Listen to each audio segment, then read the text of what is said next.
let's take a look at some words that destroy your resume. Part 2 is about cliches. So if your resume happens to have some of these words like best of breed, fast learner, or punctual, well, let it rest in peace because you just killed your resume. So in this video, I'm going to be focusing on the cliches and the overused words on resumes, starting off with why they destroy your resume, and share with you some examples of the cliches that add no value to resume and CV, and some other resume writing tips. And if you're wondering how to format your resume like this from a blank page in 5 minutes, I have a whole video on that. So feel free to go take a look. I'm Professor Job Offer, and I've spent the last 10 years with a number of Forbes global companies. And I want to share with you my tips and tricks on landing your next interviews and job offers with companies like this and many more. So starting off with why some of these words, why cliche words kill your resume. So let's define cliche first. It's pronounced cliche. And the meaning of this is that a cliche is an idea which has been overused to the point of losing its original meaning or effect. That means it's just too widely used and it has lost its meaning. So an example of this would be on a resume would be detail oriented. You may see this a lot on the job postings, or you might even have this phrase on your resume. There's nothing wrong with the phrase itself. It's just because it has been so widely used, there's no impact. It lost its originality. So you'll see it on maybe 70-80% of the resumes, and everybody out there is pretty much detail oriented. Thus, it has no value and weight to somebody's CV or resume. So if you have something like this, what do you do with it? Do you just delete it? Well, instead of just completely getting it off your resume, in order to demonstrate that you have detail, you are detail oriented, we can actually take something like this, a phrase that says detail oriented at completing tasks. We can add details and quantify how you're detail oriented and convert it into a new phrase to make it more impactful. And by doing this, we actually demonstrate how the candidate is detail oriented. Well, let's see how we do that. So starting with an action verb, we go and say, reduced 3% of errors on the existing training data. Okay, great. There's some details of quantifying there. How did you reduce the 3% of errors on the existing training data? By data verification. Okay, that's great. That shows that somebody's detail oriented, right? Via data verification and cross-checking using the Microsoft Access Query. This also demonstrates your technical skills in Access Query and databases. Okay, that's how we would update these kinds of bullet points to make it less vague and get rid of the overused words to appeal yourself. So just a quick recap. Part 1 was about the vague and subjective words. Part 2 is going to be about the cliches and overused words. There's a couple more parts coming, and these add no value to your resume. So if you do that, you want to update these or remove them. So and if you missed part 1 about vague and subjective words like hardworking or hard worker, like what does that mean? Like, does that mean you work longer hours or you put in more effort? Well, that's very subjective. Go take a look at part 1 about the vague words on it. So continuing with the second part of this video about cliches, about the overused words that add no value to your resume, let me give you some examples and let me illustrate some examples. So we actually see this on almost all job descriptions. It's like we're looking for somebody who's excellent at communicating or exceptional communicator. Well, you kind of have to add details and quantify how you're an exceptional communicator. Do you lead discussions? Do you present in front of hundreds of people? Do you provide training? Do you deliver sales data and items? And this demonstrates how an individual may be an exceptional communicator instead of just stating that I'm an excellent communicator.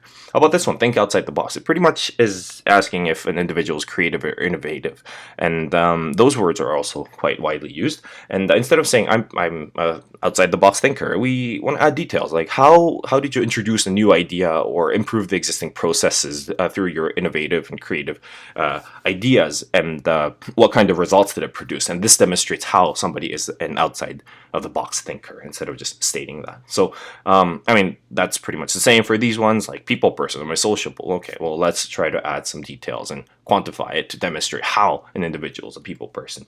And this is another one that's very common: helped, assisted. Yeah, we do this a lot as in the workplace. Like, I assisted my director with this, I assisted the project manager, I helped new employees onboard. Well, okay, well, how about we try to add details and quantify it? So and if you're not sure, what other kind of action verbs to use instead of help or assist. There's so many different action verbs out there, like I contributed by, or evaluate, to facilitate, or recommend, or to support someone, right? And these are the words you might want to use in place of help or assist.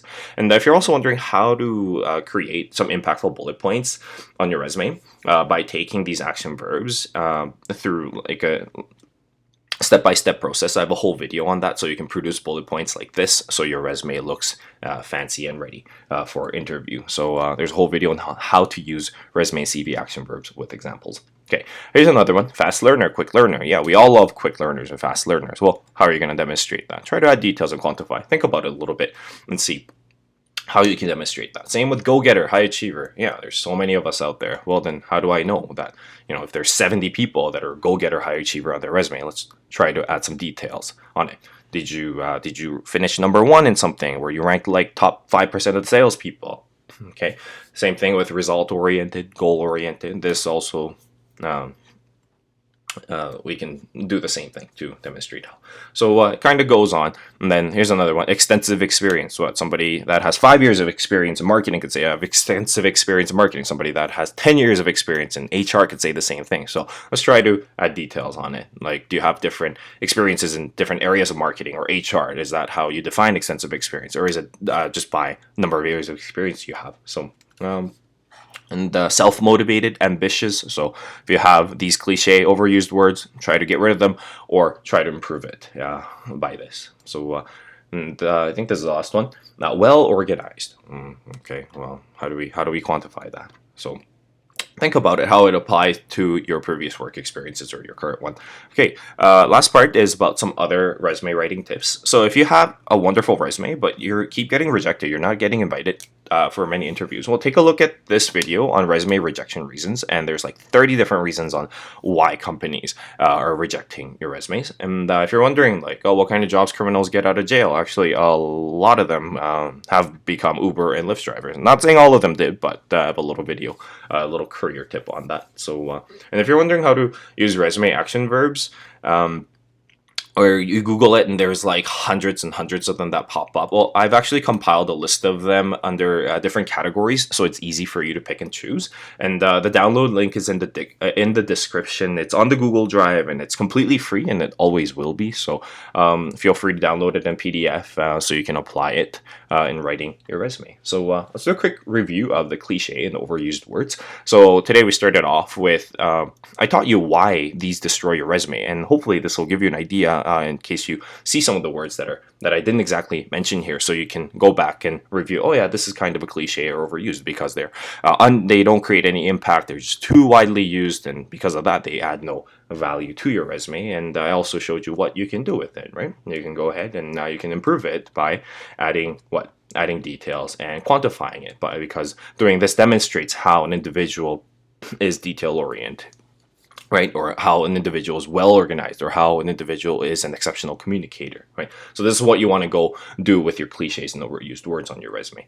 And shared some examples of the overused resume words with you as well, and finished off with the resume writing tips. So that's it for today's video. I'm Professor Job Offer, and I'm here to help you land your next job. Thanks for watching.